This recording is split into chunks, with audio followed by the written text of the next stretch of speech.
अगर मैं आपको बताऊं दोस्तों, जो बात अब तक गोपनीय फाइलों में बंद थी, जो जानकारी सिर्फ कुछ चुनिंदा लोगों तक सीमित थी, वो अब धीरे धीरे सामने आने लगी है।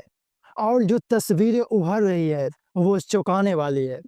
पिछले 72 घंटों में भारत के ईस्टर्न फ्रंट पर कुछ ऐसे सैन्य मूवमेंट हुए हैं जो आम जनता को नहीं बताए गए, लेकिन जिनके नंबर, लोकेशन और टाइमिंग सब कुछ बेहद मायने रखते हैं और एक बड़ी तैयारी की तरफ इशारा करते हैं। भारत और बांग्लादेश के रिश्ते इन दिनों एक ऐसा खतरनाक मोड़ पर पहुंच गए हैं जहां से सिर्फ दूरियां बढ़ती नजर आ रही है, भरोसा टूटता दिख रहा है। जो दृश्य आज बांग्लादेश में भारतीय दूतावास के सामने से निकल कर आ रहे हैं, जो तस्वीरें सोशल मीडिया पर वायरल हो रहे हैं, वे ना केवल चौंकाने वाले हैं बल्कि बेहद चिंताजनक और भारत के लिए अपमानजनक भी है। स्थिति इतनी बिगड़ चुकी है, हालात इतने खराब हो गए हैं कि भारत सरकार ने एक कड़ा फैसला लेते हुए बांग्लादेश में अपना वीजा डिपार्टमेंट फिलहाल के लिए पूरी तरह बंद कर दिया है। इसका सीधा मतलब यह है कि अब नए वीजा के साथ कोई भी बांग्लादेशी नागरिक कानूनी तौर पर भारत में प्रवेश नहीं कर सकेगा। वहां भारतीय दूतावास के बाहर भारी और आक्रामक प्रदर्शन हो रहे हैं, भीड़ जुटाई जा रही है और लोग हाथों में भारत विरोधी जहरीले पोस्टर्स लेकर खड़े हैं। अब यहाँ सिर्फ सवाल उठता है कि आखिर भारत वहाँ कौन से स्टेट फोर्स को समर्थन कर रहा है। भारत ने कब, कहाँ और किस तरह से बांग्लादेश के किसी सुरक्षा बल को बैक किया है। दोस्तों, इन सारे सवालों का जवाब जानेंगे इस वीडियो में विस्तार से। दोस्तों, दरअसल ये पूरी तरह से बेबुनियाद, झूठे और काल्पनिक आरोप है जो सिर्फ जनता को गुमराह करने, उनकी भावनाओं को भड़काने और भारत के खिलाफ नफरत फैलाने के लिए किए जा रहे हैं।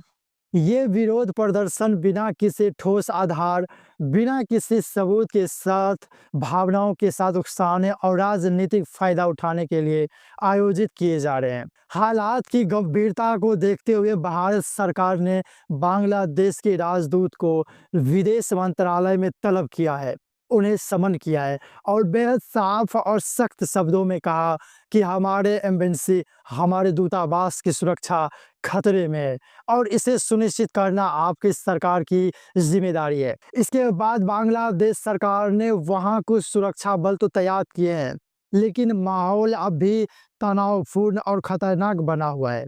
वहां एक ज़रिए नैरेटिव सेट किया जा रहा है कि भारत बांग्लादेश की आंतरिक राजनीति में बहुत ज़्यादा दखल दे रहा है।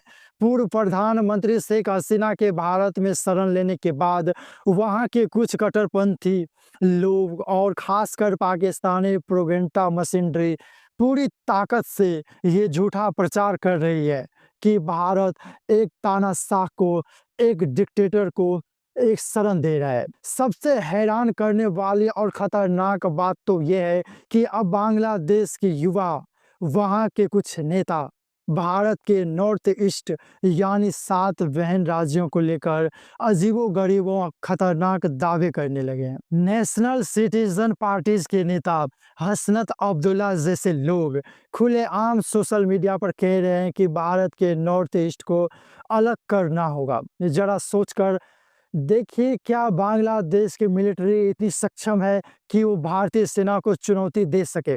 बिल्कुल नहीं। क्या नॉर्थ ईस्ट के लोग बांग्लादेश के साथ जाना चाहते हैं? कतई नहीं, बल्कि वहां तो लोग अवैध घुसपैठ के खिलाफ खड़े हैं। ये सब सिर्फ सस्ती लोकप्रियता पाने, राजनीतिक फायदा उठाने और जनता का ध्यान असली मुद्दों से भटकाने के लिए किया जा रहा है। हकीकत तो यह है कि भारत ने हमें बांग्लादेश के साथ बड़े भाई के तौर पर व्यवहार किया है और उनकी हर मुश्किल में मदद की है, चाहे वो प्राकृतिक आपदा के समय मानवीय सहायता हो, चाहे कोविड-19 के दौरान दवाइयाँ और वैक्सीन भेजना हो, चाहे खाद्य संगठन के समय। बांग्लादेश की नदी के पानी से भारत से होकर गुजरता है, लेकिन इस सब के बावजूद वहाँ की जनता एक हिस्सा पूरी तरह ब्रेन वॉश हो चुका है और उनके दिमाग में जहर भर दिया गया है। दोस्तों, बांग्लादेश के इन लगातार बिगड़ते हालातों को देखते हुए पिछले कुछ दिनों से हर भारतीय के मन में बस एक ही सवाल था, क्या भारत चुप बैठा रहेगा? क्या हमारी तरफ से कोई ठोस एक्शन नहीं होगा?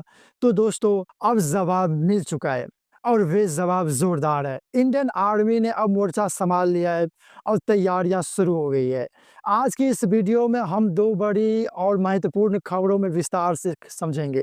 पहली है मिजोरम बॉर्डर पर भारतीय सेना की एक ऐसी रणनीतिक हलचल जिसने पड़ोसी देश बांग्लादेश की धड़कनें बढ़ा दी है, और दूसरी है हरियाणा के रेवाड़ी में हुआ एक बड़ा क्लीन अप ऑपरेशन। सबसे पहले बात करते हैं उस जवाबी कार्रवाई की जो सरहद पर शुरू हो चुकी है। ताजा रिपोर्ट्स के मुताबिक मिजोरम में भारत बांग्लादेश सीमा के बेहद करीब इंडियन आर्मी ने एक नया आधुनिक मिलिट्री के एक्टिवेट किया जा रहा है। हमारे ईस्टर्न कमांड के GOC in chief lieutenant general RC. Tiwari खुद ग्राउंड जीरो पर पहुंचे हैं। उन्होंने एज वेल, अब समझिए कि ये लोकेशन इतनी खास क्यों है। अगर आप मैप देखेंगे तो पारवा बेंगलुरु के महत्वपूर्ण शहर चिटागोंग से महज 50 किलोमीटर की दूरी पर है। वहीं सिलसुरी भी चिटागोंग से सिर्फ 60 किलोमीटर दूर है। लेकिन असली मास्टर्स कुछ और है।